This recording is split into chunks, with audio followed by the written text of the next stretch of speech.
ओहो, ये सेक्सी लड़का कौन है? उधर चली मैं उधर चली. We begin day 6 with me walking down the icy roads of Akureyri. Hanan had a craving for some sourdough bread, and me, being the dutiful husband, found this very famous bakery known as Christian's, very close to our hotel. We stopped by there, grabbed some coffee and some sourdough bread before beginning our day 6.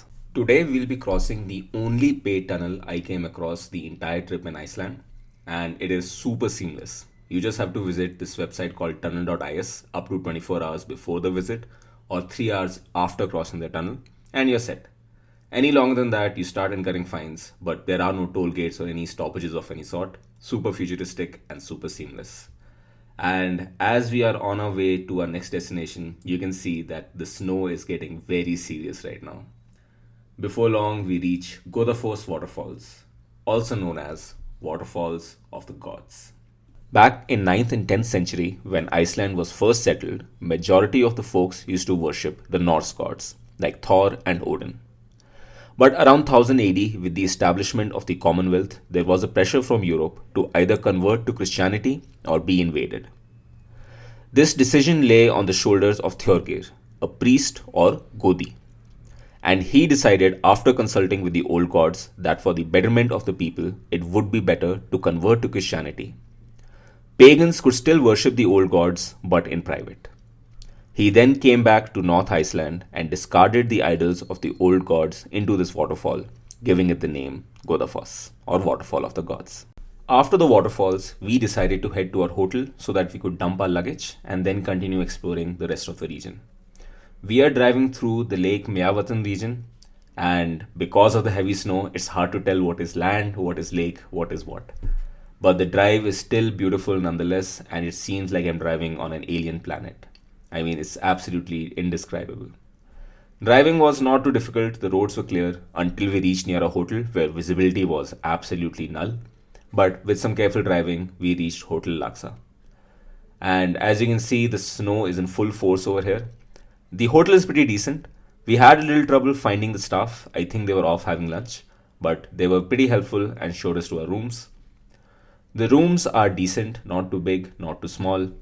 And the specialty of these rooms, as like any other hotel we've been so far, is that you can see the northern lights directly from the room. Unfortunately for us, even today, we will not be able to see any northern lights. On the plus side, the bathrooms were huge, the biggest bathrooms we saw in Iceland so far. And like any other hotel, there is constant hot water. We explored the area outside our hotel. As you can see, the snow is pretty heavy. And then we decided to set off to our next destination, Dimmuborgir. So, Dimmuborgir is said to be the lava fields where Lucifer landed, and his crash created the crater over here. And this is more of a hiking trail where you have multiple options. And this is around the time where Hanan decided to run her mouth and find out. And this is me just reminding her that all actions have consequences. Here's a lesson she won't forget. Just kidding. Alright, so we have multiple hiking options: blue, green, orange, red, varying in length as well as difficulty. We took something more on the easier side because I was with Hanan and she's not the most coordinated of people. But as you can see, I am traversing this like a champ. My Pahadi genes and my Viking blood make this absolutely easy for me. There are a lot of hidden caves and Easter eggs to be found where they have hidden statues and plaques and bunch of other things for you to discover. So that was always pretty interesting. But one word of caution, do not walk off the beaten path. There are these crevices. This is one that has been exposed, but there are hundreds of them under the snow. And if you just step off the path, you could be an unwilling participant in Manjible Boys Part 2. Stay on the path, people.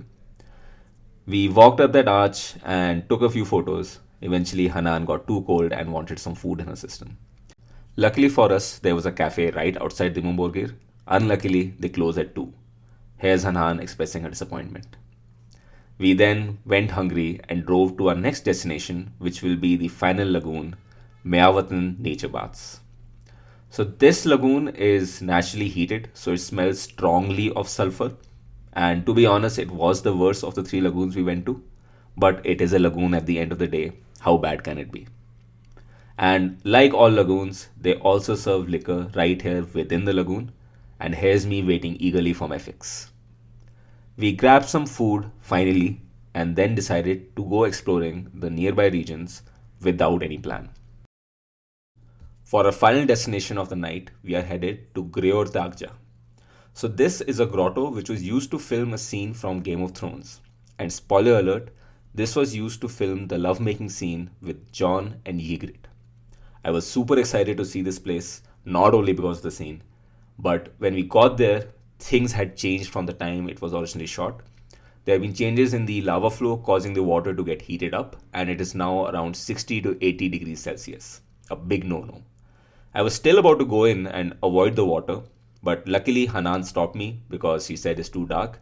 And she was right because one rock fell in and we saw that the water is right up there, and I would have been burned immediately. With that disappointment, we decided to go back and call it a night. Here's a sneak peek of the next video, and don't forget to like and subscribe.